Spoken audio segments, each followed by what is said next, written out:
ഒരു നോട്ടം മതി എൻ്റെ മനസ്സ് വായിക്കാൻ. ജീവിതത്തിൽ എല്ലാവർക്കും ലഭിക്കാത്ത ഭാഗ്യമാണ് നമ്മളെ വാക്കുകൾക്ക് മുൻപേ മനസ്സിലാക്കുന്ന ഒരാൾ. അത്തരമൊരു ജീവിത പങ്കാളിയെക്കുറിച്ചാണ് MG ശ്രീകുമാർ ഹൃദയം തുറന്ന് സംസാരിക്കുന്നത്. ഞാൻ ലേഖയ്ക്ക് വേണ്ടി മാത്രം ജനിച്ച ആളാണ് എന്ന വാക്കുകളിലൂടെ അദ്ദേഹം ഭാര്യയോടുള്ള തന്റെ സ്നേഹത്തിന്റെ ആഴം തുറന്നു പറയുന്നു.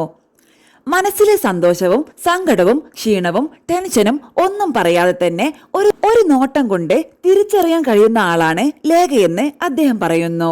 വർഷങ്ങൾ പിന്നിട്ടിട്ടും അവരുടെ ബന്ധത്തിന്റെ കരുത്ത് കുറഞ്ഞിട്ടില്ലെന്നതിന് ഈ വാക്കുകൾ തന്നെ തെളിവാണ്. അതേസമയം ലേഖയും ഭർത്താവിനെ കുറിച്ചുള്ള ഒരു മനോഹരമായ കാര്യം പങ്കുവെക്കുന്നു.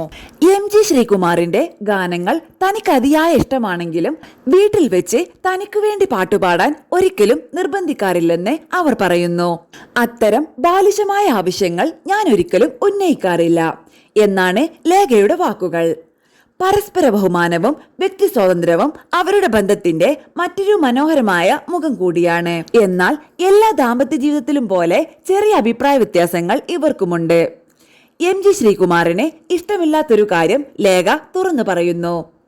താൻ കാര്യങ്ങൾ മുഖത്ത് നോക്കി തുറന്നു പറയുന്ന സ്വഭാവക്കാരിയാണെന്നും MG വളരെ ടെൻഷനിലായിരിക്കുന്ന സമയത്ത് അങ്ങനെ പറയുമ്പോൾ അദ്ദേഹത്തിന് പെട്ടെന്ന് ദേഷ്യം വരാറുണ്ടെന്നും അവർ പറയുന്നു.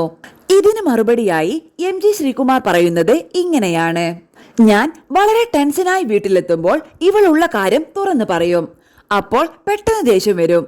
പക്ഷേ ആ ദേഷ്യം അധിക നേരം നിൽക്കില്ല. കുറച്ചു കഴിഞ്ഞാൽ എന്തിനാണ് വായിക്കിട്ടതെന്ന് പോലും ഞങ്ങൾ രണ്ടുപേരും മറന്നുപോകും. ചെറിയ പിണക്കങ്ങളും വലിയ സ്നേഹവും നിറഞ്ഞ ഈ ജീവിതകഥയാണ് ഇന്നും ഇവരെ പ്രേക്ഷകരുടെ പ്രിയപ്പെട്ട ദമ്പതികളാക്കി മാറ്റുന്നത്. പരസ്പരം മനസ്സിലാക്കലും ബഹുമാനവും സ്നേഹവും ഉണ്ടെങ്കിൽ ഒരു ബന്ധം എത്ര മനോഹരമാകാമെന്നതിന്റെ മികച്ച ഉദാഹരണമാണ് MG ശ്രീകുമാറും ലേഖയും.